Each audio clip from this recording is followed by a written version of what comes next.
Big பாஸ்ங்கிற நிகழ்ச்சிக்கு பேசிக்காக ஒரு கதை சுருக்கம்னு சொல்லணும்னா it's social experiment of how a micro society exist communicate and grow. இது ஒரு சமூகத்தின் ஒரு சுருக்கம். ஃபார் எக்ஸாம்பிள், ஒரு 100 இன்ஜினியர்ஸ் இருப்பாங்க, 50 டாக்டர்ஸ் இருப்பாங்க, ஒயிட் காலர் ஜாப் செய்கிற சில ஆட்கள் இருப்பாங்க, அதை விட ஜாஸ்தியாக ப்ளூ காலர் ஜாப்ஸ், அதாவது லேபர் ஒர்க் செய்கிற ஆட்கள் இருப்பாங்க.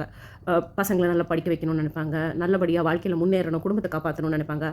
இது எல்லாம் தான் ஒரு பேசிக் சொசைட்டியோட கட்டமைப்பு. ஸோ அந்த கட்டமைப்பை ஒரு ரேஷியோ லெவலில் ஒரு 10,000 இருக்கிற இடத்துல அதை ரெப்ரசென்ட் பண்ணுற மாதிரி ஒருத்தங்க இருப்பாங்க. That's why people encourage transgenders, பேச்சாளர்கள், கஷ்டப்பட்டு வாழ்க்கையில் வந்த மீடியா பர்சன்ஸ், இது எல்லாமே அந்த ஒரு பிக் பாஸில் இருக்கிற கண்டஸ்டன்ட் மிக்ஸில் எதிர்பார்ப்பாங்க மக்கள்.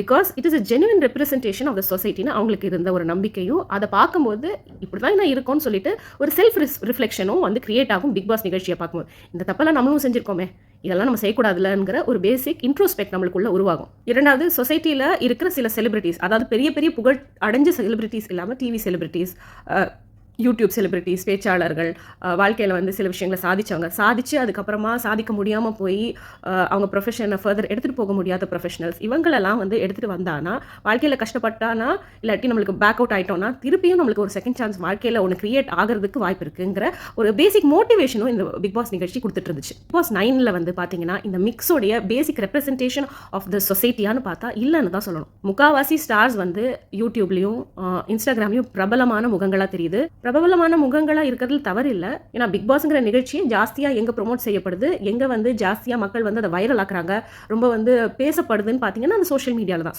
சோஷியல் மீடியாவில் பேசக்கூடிய காரணத்தினால தான் சோஷியல் மீடியாவில் பிரபலமாக இருக்கிறவங்க பிக் பாஸில் சேர்த்துக்கிட்டாங்கன்னா அவங்களுக்கு பிக் பாஸுக்கு ஒரு இனிஷியல் ஸ்டேஜ்லேயே வந்து மக்கள் நிறைய பேர் பார்ப்பாங்க. The total crowd which watches Bigg Boss increase ஆகுங்கிற பேசிக் தாட் ப்ராசஸில் தான் நிறைய இந்த இன்ஸ்டாகிராம்லையும் இந்த யூடியூப்லையும் பிரபலம் அடைஞ்சவங்களை வந்து இவங்க சேர்ப்பாங்க கண்டஸ்டன்ஸாக. வெறும் பிரபலமாக இருக்கிறாங்கன்னு நம்மளுக்கு தெரிஞ்சுமே இவங்க ரியல் லைஃப்பில் எப்படி இருப்பாங்கிற கியூரியாசிட்டிலாம் சேர்ந்து தான். இப்போ ஃபார் எக்ஸாம்பிள் பழைய சீசன்ஸ்லாம் ஆரிங்கிற ஒரு ஆக்டராக இருக்கட்டும், வனிதா விஜயகுமாராக இருக்கட்டும், நியூஸ் ரீடராக இருந்த அனிதாவாக இருக்கட்டும், இவங்கெல்லாம் நம்ம வந்து டெய்லி பேசிஸில் அஸ் இன் மீடியாவில் வந்து நம்ம பார்த்த முகங்கள், இவங்கெல்லாம் ரியாலிட்டியில் எப்படி இருப்பாங்கன்னு சொல்லிட்டு நம்மளுக்கு உள்ள ஒரு கியூரியாசிட்டி கிரியேட் ஆகும். ஸோ இவங்க உள்ள எப்படி கஷ்டப்பட்டாங்க, வாழ்க்கையில் பேக்ரவுண்டில் எப்படி கஷ்டப்பட்டாங்க, நம்மள மாதிரி தானே இருக்காங்க, ஸோ இவங்கெல்லாம் முன்னேறி வராங்களேன்னு சொல்லிட்டு there will be some take away. இவங்களை பற்றி நம்ம சோஷியல் மீடியாவில் நம்ம வந்து ரிசர்ச் பண்ணால் கூட எக்ஸ்ட்ரீமாக வந்து நெகட்டிவிட்டியாவோ இல்லாட்டி ஒரு நெகட்டிவ் விஷயத்துக்காக பிரபலமானாங்க அப்படின்னு சொல்லிட்டு அவ்வளோ பேர் கிடையாது. பிகாஸ் நம்ம ஒன்று ஞாபகம் வச்சுக்கணும், Bigg Boss is not just a show for adults, it's been watch by children as well. நம்ம டீனேஜில் இருக்கிற யங்ஸ்டர்ஸ் எல்லாரும் தான் பார்க்குறாங்க. ஸோ அவங்கள வந்து தன்னுடைய ஒரு ரோல் மாடலாகவோ இன்ஸ்பிரேஷனாகவோ எடுக்க சான்சஸ் இருக்குது இல்லையா. ஸோ இப்போ இந்த சீசனில் எடுத்த ஆட்களெல்லாம் பாருங்களேன், இன்ஸ்டாகிராமில் இருக்காங்கிறத விட இன்ஸ்டாகிராமில் நம்ம இவங்கெல்லாம் பார்க்கக்கூடாதுன்னு சொல்லிட்டு பிளாக் பண்ண சில அக்கௌண்ட்ஸ் மாதிரி வச்சுருப்போம் இல்லையா, இவங்களோட கண்டென்ட்லாம் நம்மளுக்கு வரக்கூடாதுன்னு சொல்லிட்டு நம்ம வந்து பிளாக் பண்ணியிருப்போம். அந்த மாதிரி இருந்த நிறைய கண்டஸ்டன்ஸ் தான் இப்போ வந்து பிக் பாஸில் சேர்ந்துருக்காங்க. இவங்களுக்கு ஒரு தனித்தன்மையான டேலண்ட்டோ இல்லாட்டி ஒரு விஷயத்தில் ஒரு அறிவு முதிர்ச்சியோ இல்லாட்டி இவங்க வந்து சொசைட்டிக்குள்ளே ஒரு இம்பார்ட்டண்ட்டான பங்களிப்பு செஞ்சவங்களோன்னு பார்த்தானா சுத்தமாக கிடையாது. The reason why they have become ஃபேமஸ்னு நம்ம அதை ரிசர்ச் பண்ணாலே ரொம்ப அபத்தமாக இருக்குது. என்னை பொறுத்த வரைக்கும் எந்த ப்ரொஃபஷனுமே அசிங்கமான ப்ரொஃபஷன் கிடையாது. அதை நான் ரொம்பவே ஸ்ட்ரெயிட் ஃபார்வர்டாக நம்புற ஒரு ஆள். But representation at Bigg Boss வந்து இன்னும் கொஞ்சம் ரெஸ்பான்சிபிளாக பிக் பாஸ் டீம் பண்ணியிருக்கலாமோன்னு எனக்கு தோணுது. பிகாஸ் எங்கள் கண்மூடித்தனமாக புது யங் ஜெனரேஷன்லாம் ரோல் மாடலாக எடுக்கிற ஒரு தருவாயில் தான் வந்து பிக் பாஸ் பார்க்கப்படுது. அப்போ இந்த விஷயம்லாம் செஞ்சால் கூட நம்ம ஃபேமஸ் ஆகிடலாமா, முட்டாள்தனமாக மக்களை ஏமாற்றி சில விஷயங்கள்லாம் செஞ்சு நம்ம வந்து பெரிய ஃபேமஸ் ஆகிடலாம், இது செஞ்சால் கூட நம்மளுக்கு வந்து காசு பணம் சம்பாதிக்க முடியும், ஃபேம் சம்பாதிக்க முடியும், மக்கள் நம்மளை பற்றி பேசுவாங்கங்கிற ஒரு தவறான எண்ணம் யங்கர் ஜெனரேஷனுக்குள்ளே பிக் பாஸ் மூலியமாக இட் மைட் ஸ்ப்ரெட்னு எனக்கு தோணுது. நீங்கள் வாட்டர்மெலன் திவாகர் எடுத்துக்கோங்க, அவர் மேலே எனக்கு தனிப்பட்ட வெறுப்பெல்லாம் கிடையாது. பட் அவரோட வீடியோஸ்லாம் நான் பார்த்துருக்கேன், ரொம்ப ரொம்ப சிரிப்பாக தான் இருக்கும். It is very funny. இனிஷியலாக அவர் வந்து மற்றவங்க சிரிக்கிறதுக்காக தான் இதை போடுறாருன்னு நம்பிக்கிட்டு நம்ம அதை பார்த்து ரசித்தோம். ஒரு ஸ்டேஜுக்கு அப்புறம் என்ன ஆயிடுச்சுன்னா, அவர் வந்து அந்த ஓவர் கான்ஃபிடென்ட்ல வந்து சில பேர் நடந்துக்கிறத பார்த்தா நம்மளுக்கு சிரிப்பு வரும். பிகாஸ் அவங்களுக்குள்ள டேலண்ட் இருக்காது. பட் அதை எப்படி நம்பிடுவாங்கன்னா, நம்மளுக்கு ரொம்ப டேலண்ட் இருக்குன்னு நினச்சிட்டு குழந்தைத்தனமாக செய்வாங்க. அதாவது ஒரு குழந்தை வந்து ஒரு பெரிய ஆளுடைய சட்டையை போட்டுக்கிட்டு நடந்தா அது இன்னும் குழந்தை தான், அது இன்னும் அடல்ட் ஆகல, ஆனால் அதுக்கு அது தெரியல, அது இன்னும் அடல்ட் ஆகிட்டோன்னு அதுவே நினச்சிட்டு கற்பனை பண்ணிட்டு செய்யும்போது நம்மளுக்கு ஒரு சிரிப்பு வருது இல்லை. கிட்டத்தட்ட அதே மாதிரி தான் இவரோட வீடியோஸ்லாம் பார்த்து சிரிச்சிருக்கோம். பட் ஒரு ஸ்டேஜுக்கு அப்புறம் இவருக்கு கெட்ட பேர் வந்ததுக்கு காரணம் நான் நடிப்பை பார்த்து தான் வந்து பெரிய பெரிய பிரபலமான வெல் எஸ்டாப்ளிஷ்ட் ஆக்டர்ஸ்லாம் நடிக்கவே கற்றுக்கிட்டாங்கன்னு சொல்லிட்டுலாம் இவர் பேசுறது வந்து இது வந்து நம்ம என்கரேஜ் பண்ணிட்டானா நிச்சயமா யார் வேணாலும் எது வேணாலும் சோஷியல் மீடியாவில் பேசிடலாம், ஃபேம் கொடுத்து இவரை கெடுத்துட்டோமேலாம் நினைக்கிற மாதிரி நினச்சிதான் நம்ம எல்லாரும் வந்து இவரை வந்து அன்ஃபாலோலாம் பண்ண ஆரம்பிச்சிருப்போம். ஸோ அப்படி இருக்கிற ஒரு பர்சனை கூட்டிகிட்டு வந்து இவங்க பிக் பாஸில் ஏன் போட்டாங்கன்னு தெரியல. அரோரா, ரம்யா இருக்காங்க, எல்லாருமே வந்து ஐ மீன் மாடலிங் கரியரோ இல்லை ஆக்டிங் கரியரோ அது டான்ஸ் கரியரோ அதை பற்றி நம்மளுக்கு வந்து here no one to judge others. But அந்த தருவாயில் இதை மட்டுமே வந்து ஃபோக்கஸ் பண்ணி ஆட்களை எதுக்கு சூஸ் பண்ணாங்கன்னு எனக்கு புரியல. ஒரு மீனவர் பெண் எடுத்திருக்காங்க, அது தட்ஸ் அ குட் திங். ஒரு டிரான்ஸ்ஜெண்டர் ஒரு பெண்மணி எடுத்திருக்காங்க, that is a very welcoming participation. எப்பவும் போல ஒரு கானா கலைஞர் எடுத்திருக்காங்க, வரவேற்கக்கூடியது தான். பட் எனக்கு என்ன கேள்வினா, வேற துறை சார்ந்தவங்கள் இல்லவா இல்ல? வெகுஜன மக்கள்ல எவ்வளவோ கேட்டகரிஸ் இருக்கு. துப்புரவு தொழிலாளர்கள் இருக்கிறாங்க, மேக்கப் அண்ட் பியூட்டிஷியன்ஸ் இருக்கிறாங்க, பெரிய பெரிய நாலேஜபிளான ஹிஸ்டரி ரிலேட்டடா, கல்ச்சர் ரிலேட்டடா, அறிவியல் பூர்வமா பல இன்ஃபர்மேஷனை வந்து ஷேர் பண்ணி மக்களுக்கு வந்து இன்ஃபர்மேட்டிவான வீடியோஸை ஷேர் பண்ற யூடியூபர்ஸ்லாம் கூட நிறைய பேர் இருக்காங்க. அவங்க சக்ஸஸ்ஃபுல்லாகவும் இருக்காங்க. அவங்கள கூட்டிட்டு வந்திருக்கலாம். இன்னொரு ரொம்ப முக்கியமான விஷயம் தவறுனது என்னன்னா, ஸ்போர்ட்ஸ் பர்சனாலிட்டிஸ். ஏன்னா தமிழ்நாட்டுடைய ரெப்ரஸன்டேஷன் இன் ஒலிம்பிக்ஸ் நம்ம பார்க்குறோம், நேஷனல் கேம்ஸ் பார்க்குறோம். நிறைய ஸ்போர்ட்ஸ் பர்சனாலிட்டிஸ்க்கெல்லாம் வந்து ரெகக்னிஷனே இல்லாமல் இருக்கும் தருவாயில் அவங்க வந்து நிறைய ஸ்போர்ட்ஸ் பர்சனாலிட்டிஸ் தமிழ்நாட்டில் இருந்து ஜெயிச்சவங்க எல்லாமே எடுத்துட்டு வந்திருக்கலாம். ஒருத்தர் அந்த பொண்ணு வந்து சில்வர் வந்து நேஷனல் லீக்ல வந்து வின் பண்ணியிருக்குன்னு சொல்லுது, கெனின்னு சொல்லிட்டு. அதை தவிர பல வந்து சிலம்பம் இருக்கு. சிலம்பம்லாம் இன்டர்நேஷனல் காம்படிஷன்ஸ்லாம் தமிழ்நாட்டில் நடக்குதுன்னு உங்களுக்கு தெரியுமா? அது இந்தியாவிலேயே most well developed, one among the most important income gaining ஸ்டேட்டாக நம்ம இருக்கோம். பெண்கள் வந்து வெளியில் வேலைக்கு போகிற வந்து பர்சன்டேஜ் ஜாஸ்தியான ஒரு ஸ்டேட்டாக இருக்கும். அப்படி இருக்கும்போது இந்த தமிழ்நாட்டில் வேற categories of people very inspiring stories create பண்ணுற மாதிரியும் ஹோப்ஃபுல்லான மாதிரி ஒரு கண்டஸ்டன்ட்டும் அவங்களுக்கு கிடைக்கல. பீப்புள் லைக் கலையரசன் வந்து அவங்கெல்லாம் they made a fool out of themselves in social media. அந்த மாதிரி ஆட்கள் எல்லாம் எடுத்துட்டு வந்துட்டு அவங்க கிட்ட எப்படி சொல்லியிருப்பாங்கன்னா, அவங்க அதை மேடையிலேயே பிரகடனப்படுத்துறாங்க, எனக்கு ஒரு கெட்ட பேர் இருக்கு, அதை மாத்துறதுக்காக நான் வந்திருக்கேன். பிக் பாஸ்ங்கிறது மோர் பாசிட்டிவ் தேன் பர்சன் சென்ட்ரிக்னு சொல்லுவேன். அவங்களுக்கு செல்ஃபிஷ் ரீசன்ஸ்க்காக அவங்க சில காரியங்கள் செஞ்சு தவறான டிசிஷன்ஸ் எடுத்து இல்லாட்டி தவறான விதத்தில் போற்றியே தன்னை பண்ணிக்கிட்டு அதுக்கப்புறம் வந்து தன்னுடைய இமேஜ் வந்து தவறாக போயிடுச்சு. ஏன்னா இவங்கெல்லாம் வந்து இமேஜை தான் வந்து அடகு வச்சுட்டு கண்டென்ட் கிரியேட் பண்ணி அதுலேருந்து சம்பாதிக்கிறாங்க. ஸோ இமேஜ் வந்து திருப்பி ரிவைவ் பண்ணானா திருப்பி அந்த இமேஜை வச்சு they will play a gamble and they will try to make themselves famous for right or wrong things. நல்ல பேர் கிரியேட் பண்ணுறதுக்காக உள்ள போயிட்டு வெளியில வரணும்னு நினைக்கிறதே ஒரு தவறான concept. As Bigg Boss itself இதை வெளியில வந்து அவங்க வந்து ஒரு மேடையில் சொல்லிட்டு உள்ள போறாங்க on day one it self. அதை எப்படி அதை வந்து பிக் பாஸ் நடத்துறவங்க வந்து அலோவ் பண்ணாங்கன்னு தெரியல. இது என்ன பிக் பாஸ்ங்கிறது ஒரு ஒயிட் வாஷ் பண்றவோ இல்லாட்டி மணி லாண்டரிங் இல்லை கிளாத் லாண்ட்ரிலாம் சொல்லுவாங்க, இந்த லாண்ட்ரி பண்ற ஒரு வாஷிங் மிஷின். அது கருப்பாக ஒரு இமேஜோட வந்துட்டு வெளுத்து போய் ஒரு வெளுமையான ஒரு இமேஜில் போயிடலாங்கிற நம்பிக்கை இவங்களுக்கு எங்கேருந்து வந்துச்சு? மக்கள் அவ்வளோ முட்டாள்னு இவங்க நினச்சிட்டு இருக்காங்களா? இல்லாட்டி ரொம்ப வந்து தன்னை ப்ராக்டிஸ் பண்ணிட்டு தனக்கு ஒரு இமேஜ் இருந்தாலும் அதை எப்படியாவது ஒரு வேற லெவலில் ப்ரொஜெக்ட் பண்ணணும்னு நினைக்கிறவங்களே வந்து நல்ல செயற்கைத்தனமாக தன்னோட இமேஜை மாற்றணுங்கிற மைண்ட் செட் வச்சுட்டு தானே அவங்க வந்து தன்னை வந்து வெளிப்படுத்துவாங்க. அதில் எங்கே வந்து ஒரு உண்மையும் ஒரு ஆர்கானிக்காகவும் இருக்கும்? கமருதீன்ங்கிறாங்க, எஃப்ஜேங்கிறாங்க, பிரவீன் ராஜுங்கிறாங்க, வினோதுங்கிறாங்க, இவங்க யாருமே பெருசாக நம்ம எங்கேயுமே பார்த்ததே கிடையாது. இவங்க என்ன செய்கிறாங்கன்னு நம்மளுக்கு தெரியவும் செய்யாது. ப்ளஸ் உள்ளே வந்துட்டு இவங்களை அப்சர்வ் பண்ணும்போதும் இவங்களோட பர்சனாலிட்டி இப்படி தானே சொல்லிட்டு ஒரு ஸ்ட்ராங்கான ஒரு வியூ பாயிண்ட் வைக்க மாட்டேங்கிறாங்க. ஒரு பேசிக்காக ஒரு கேமோட புரிதலும் இல்லை. பட் அந்த ஒரு ரொம்ப கெத்தான பர்சன் காட்டுறதுக்கான பயங்கரமான டெஸ்பிரேஷனோட நடந்துக்கிறாங்க. ஆண்களில் பல பேர் ஹீரோவாக தன்னை வந்து பிரகடனப்படுத்தி இருக்கிறதுக்காக ஹீரோ மாதிரியே வாழ்கிற மாதிரி போகிறாங்க, வராங்க, கேர்ள்ஸ் கிட்ட பேசுகிறாங்க, அப்படி இருக்காங்களே தவிர ஒரு பேசிக் சாலிட் கேரக்டரிஸ்டிக்ஸோடைய வெளிப்பாடே யாருமே காட்டல. பிரவீனோ சரி, கமருதீன்லாம் வந்து ரொம்ப வந்து தன்னை வந்து ரொம்ப இன்செக்யூரிட்டி உச்சமாக எடுத்துக்கிட்டு ஒரு டாஸ்க் லெட்டருக்கு வந்து உள்ள கூட்டிட்டு போறாரு பிக் பாஸ். தனக்கு படிக்க தெரியலன்னு சொல்றாரு. அதில் ஒரு தவறும் இல்லை. படிக்காதவங்கலாம் எவ்வளோ பேர் வந்து பிக் பாஸ்ல கலந்துருக்காங்க. தாமரைலாம் பிக் பாஸ் அல்டிமேட்ல கலந்துக்கிட்டு கலக்கலையா? அதனால மக்கள் அதனால வந்து ஒரு அசிங்கம்லாம் பார்க்க மாட்டாங்க. ஆனால் வந்து வெளியில போனான்னா வந்து மற்ற கண்டஸ்டன்ஸ்லாம் என்ன கெத்தா இல்லைன்னு நினைப்பாங்களே, என்ன செய்யலான்லாம் வந்து கேட்குறாரு.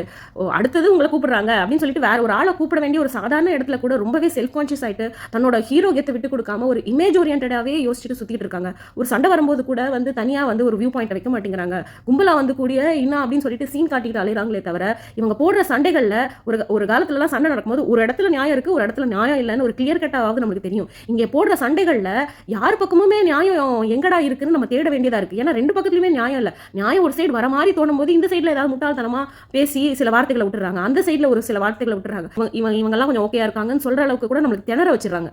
பிக் பாஸ் பல சீசன்கள்ல பெரிய பெரிய டாஸ்க்குகள்லாம் வரும்போது தான் ஒருத்தருடைய அந்த டிராமா ஃபேஸ் வந்து வெளியில தெரியும். Because any sports requires drama. So that's pretty நேச்சுரல்னு நம்மளால் எடுத்துக்கிட்டு அந்த ட்ராமாவெல்லாம் நம்மளால் ரசிக்கவாக முடிஞ்சுது. இங்கே சண்டை போடுறதுக்கு ஒரு சீனுமே கிடையாது. அங்கே கூட வந்துட்டு இவங்க வந்து இவங்களை டார்கெட் பண்ணணும், இவங்களை டார்கெட் பண்ணி நம்ம சண்டை போடணும்னு சொல்லிட்டுலாம் அஜெண்டா கிரியேட் பண்ணுறாங்க.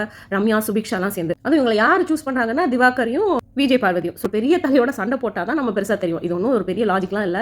9வது சீசனில் இருக்கிறோம். மக்கள் வந்து நம்ம இப்படி பண்ணுறதை பார்த்துட்டு நம்ம மேலே ஒரு தவறான இமேஜ் கிரியேட் ஆகிடுமேங்கிற அவேர்னஸும் இல்லை. ஈவன் பிஃபோர் கேம்ஸை வின் பண்ணுறதை விட ஒரு நல்லவங்கிற பேர் வாங்கினாதான் உள்ளேயே வந்து மக்கள் உங்களுக்கு ஓட்டு போடுவாங்கங்கிற அந்த புரிதலும் இல்லை. இதில் வேற ஃபஸ்ட்டு கண்டிப்பாக கொண்டு திவாகரை வந்து இவங்கெல்லாம் டார்கெட் பண்ணுறதை பார்த்தானா, இப்போ டார்கெட் பண்ணானா நிச்சயமாக அவங்க மேலே பரிதாப ஓட்டுகள் வருங்கிற ஒரு லாஜிக்கும் இவங்களுக்கு பிக் பாஸ்லாம் இவங்க பார்க்குறாங்கன்னு எனக்கு சந்தேகமாக இருக்குது. ஆனால் திவாகர் இந்த விஷயத்தில் ரொம்ப வந்து பாராட்டக்கூடியவர் தான். ஏன்னா இவர் முட்டாளுன்னு நினைக்கிறவங்க தான் வந்து முட்டாளு, இவர் பாவம்னு நினைக்கிறவங்க தான் ரொம்ப பாவமானவங்க.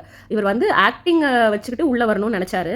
இவர் வந்து இந்த ஆக்டிங் பண்ணுறது பார்க்குறதுக்கு காமெடியாக இருக்கனால சகஜமாக உள்ளே இருக்கிறவங்களும் அவரை பார்த்து சிரிக்கிறாங்க, அதை பார்த்து கலாய்க்கிறாங்க. அவங்க வந்து அது ஒரு காமெடின்னு நினச்சிட்டு அதை ரசிக்கிறாங்க, இந்த காமெடி சென்ஸ். இது ஒரு ஸ்டேஜுக்கு அப்புறம் என்ன ஆயிடுதுன்னா, இவர் ஓவர் கான்ஃபிடன்ஸில் பேச ஆரம்பிக்கும் போது இவருக்கும் சில மைண்டில் வந்து ஈகோ இருக்குது. ஒரு ஈகோ இல்லாத ஆள் தான் வந்து இந்த பெரிய பெரிய ஆக்டர்ஸ்லாம் என்கிட்ட இருந்து ஆக்டிங் எடுத்திருப்பாங்கிற ஒரு தற்கொலைத்தனமான ஒரு ஆர்குமெண்ட் இவர் வச்சிருப்பாரா. ஸோ அந்த அளவுக்கு ஈகோ இருக்கிறவர் நிச்சயமா இவங்க அவர் வந்து காமெடியாக பார்க்கும்போது இவருக்கும் சில கோவங்கள் வந்து நிறைய வார்த்தைகள்லாம் விட்டுறாரு. அதனால சண்டைகள் நடக்குது. இதில் என்ன ஆயிடுதுன்னா, எல்லாருமே நம்மளுக்கு ஸ்கேப் போர்ட் கிடச்சிருச்சு, நம்மளுக்கு வந்து வச்சு செய்கிற ஒரு பீஸ் கிடச்சிருச்சுன்னு சொல்லிட்டு இந்த கண்டென்ட்டுக்காக அலையிற ஆட்கள், நம்ம வந்து இந்த கண்டென்ட் செஞ்சால் நிறைய நாட்கள் இங்கே வாழலாம் அப்படிங்கிற ஒரு தவறான எண்ணத்தை வச்சுக்கிட்டு இவர் மேலே காமிச்சா இவர் ஃபேமஸ் ஆயிடுவாங்கிற தோணல் இல்லாமல் இவர் மேலே தாக்குன உடனே இவர் ஏற்கனவே பிரில்லியன்ட்னு நான் சொன்னேன் இல்லையா, இவர் என்ன பண்ணிடுறாருன்னா, எல்லாரும் என்ன புள்ளி பண்ணுறாங்கன்னு சொல்லிட்டு அழகாக அப்படி திருப்பிடுறாரு. ஸோ புல்லிங்கிறது பிக் பாஸ்ல வந்து ஒரு அல்வா மாதிரி ஒரு வார்த்தை. அதை பிடிச்சி வச்சுக்கிட்டு பல பேர் என்ன புள்ளி பண்ணுறாங்கன்னு அழுதே சாதிச்சு பல பேர் வந்து ஓட்டெலாம் வாங்கியிருக்காங்க. அதில் இவருக்கு வந்து புள்ளி பண்ணுறாங்கன்னு சொல்லிட்டு இவர் வந்து பல ஓட்டுகள் வாங்க ஆரம்பிக்கிறாரு. மக்களையே வந்து இவர் ரொம்ப பாவம்னு நினச்சிக்கலாம்.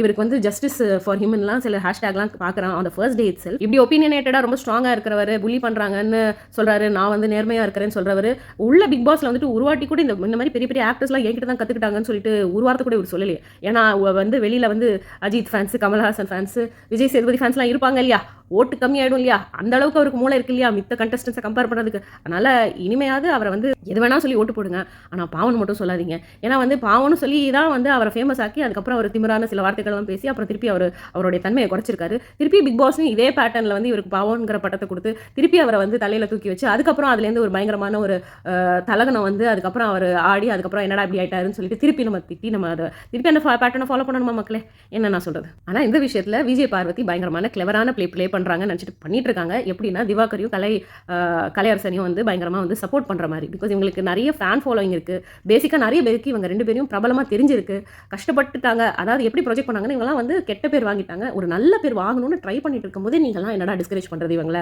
அப்படின்னு சொல்லிட்டு புள்ளி பண்ணுறவங்கள திட்டி இவங்க நல்ல பேர் வாங்கிக்கணும்னு ட்ரை பண்ணுறது நம்ம தெரிஞ்ச விஷயம் தானே. சர்வைவர் பார்த்தவங்கலாம் வந்து நிச்சயமாக தெரியும் விஜய் பார்வதி எப்படி வந்து அவங்களோட கேமை திருப்பிட்டு போனாங்கன்ட்டு. It was basically an adventure game, pure adventure ரிலேட்டடாக பேசணும். ஆனால் அங்கே வந்து இமோஷன்ஸ் வச்சு ப்ளே பண்ணி அங்கே உள்ள சர்வைவர் கண்டஸ்டன்ஸே சொன்னாங்க இவங்க என்ன பிக் பாஸ்க்கு வந்தாங்களா இல்லை சர்வைவருக்கு வந்தாங்களான்னு தெரியல, இவங்க பேசாமல் அங்கே போகலான்னு சொல்லிட்டு எலிமினேஷனுக்கு ஒரு ரீசனாக வந்து விஜய் பார்வதியை வந்து அந்த டைமே அவங்க சொன்னாங்க. பட் ஒருவேளை அவங்க கொடுத்த அட்வைஸில் தான் விஜய் பார்வதி வந்து பிக் பாஸ் ட்ரை பண்ணலாம் அப்படின்னு நினச்சிட்டு வந்தாங்க போல இருக்கு. That's nothing wrong if you fail somewhere else. அதோட லேர்னிங் எல்லாம் எடுத்துகிட்டு வந்துட்டு இங்கே வந்து try to get the best out of your எக்ஸ்பீரியன்ஸஸ்ன்னு சொல்லிட்டு அவங்க டேக் இட் ஃபார்வர்டாக போனாங்கன்னா விஜய் பார்வதிக்கு there is a good future for her in Bigg Boss season 9. ஏன்னா சீசன் 2ல் வந்து இந்த மாதிரி என்ன வைல்ட் கார்டு என்ட்ரியாக வந்தவங்க தான் கனியோட சிஸ்டர். அவங்க பேர் தெரிஞ்சுன்னா கமெண்ட் செக்ஷனில் போடுங்க. அவங்க தான் சர்வைவருங்கிற அந்த ரியாலிட்டி ஷோவை வின் பண்ணாங்க. அப்புறமா அதாவது பிக் பாஸில் அவங்க கற்றுக்கிட்ட நிறைய விஷயங்கள், எப்படி பேசணும், எப்படி ப்ரொஜெக்ட் பண்ணணும், தன்னை எப்படி ப்ரொஜெக்ட் பண்ணணும், என்னெல்லாம் விஷயம் பேசணும், எப்படி ஃப்ரெண்ட்ஷிப் கிரியேட் பண்ணணும், ஃப்ரெண்ட்ஷிப் எப்படி ப்ரொஜெக்ட் பண்ணணுங்கிற விஷயங்கள் நுணுக்கம்லாம் வந்து அவங்க வந்து அதாவது கனியோட சிஸ்டர் சொல்கிறேன் இல்லையா, அவங்க வந்து பயங்கரமாக கற்றுக்கிட்டாங்க. And then she took all those learnings and brought it to survivor. And yes she was very athletic and அவங்க வந்து as a woman she showed up for every task and did well also. ஆனால் அதை தவிர big பாஸோடைய input நிறைய இருந்தனாலையும் இவங்களுக்கு win பண்ணுறதுக்கு அது நிச்சயமாக ஹெல்ப் பண்ணியிருக்கும். ஸோ சர்வைவரில் கிடச்ச எக்ஸ்பீரியன்ஸை வச்சுட்டு பார்வதி வந்து பிக் பாஸ் விளாட்னானா I think she'll have a good insight of how to take the game forward. Vikkals, Vicky, Sabari இவங்கெல்லாம் வந்து நல்ல பேசுகிறாங்க, நல்ல விதத்தில் they are expressing themselves. But இந்த over crowded population of making noise பண்ணுற நிறைய ஆட்கள் ஜாஸ்தியாக இருக்கிறதுனால இவங்களோட பர்சனாலிட்டியும் இவங்களோட கேரக்டரிஸ்டிக்ஸும் இவங்களோட நடவடிக்கைகளும் வெளியில் ரெஜிஸ்டர் ஆகிறதுலேருந்து தவிர்த்துருது. பட் பார்ப்போம், பிக் பாஸ் டீமும் இவங்களெல்லாம் அனலைஸ் பண்ணிட்டு இருக்காங்க. ஸோ இவங்களுக்கெல்லாம் வந்து ஒரு கட்டம் கட்டி they'll keep them in the place மாதிரி சில வார்னிங்ஸ்லாம் ஷார்ட்ஸ்லாம் கொடுத்து இவங்களெல்லாம் சரிப்படுத்துவாரா, இல்லாட்டி அடுத்த வைல்ட் கார்டு கண்டெண்டர்ஸ்லாம் வர வச்சு இவங்க செய்கிற தவறுகள்லாம் அவங்க கரெக்டான கண்டஸ்டன்ஸை உள்ளே இறக்கணுன்னு நம்ம எங்கெல்லாம் தவறு செய்கிறோன்னு அவங்களுக்கு பளிச்சுன்னு தெரிஞ்சு அவங்கள திருத்திக்கிறாங்களா, இல்லை மக்கள் கரெக்டான ஓட்டு போட்டு தேவையில்லாத இந்த ஓவர் சவுண்டு போடுற பார்ட்டிஸு, தேவையில்லாமல் ரொம்ப வந்து சீன் காட்டுற ஆட்களில் வந்து விளக்கிட்டு the real representation of the Tamil சொசைட்டியை வந்து உள்ளே எடுத்துகிட்டு வருவாங்களாங்கிற ஆர்வம் எனக்கு இருக்குது. உங்களுக்கும் இருக்கா? கீப் வாட்சிங் this Soumi Mommy Space for more updates on Big Boss Season 9. Till I meet you in the next video. It's bye from Soumi Mommy guys. Bye.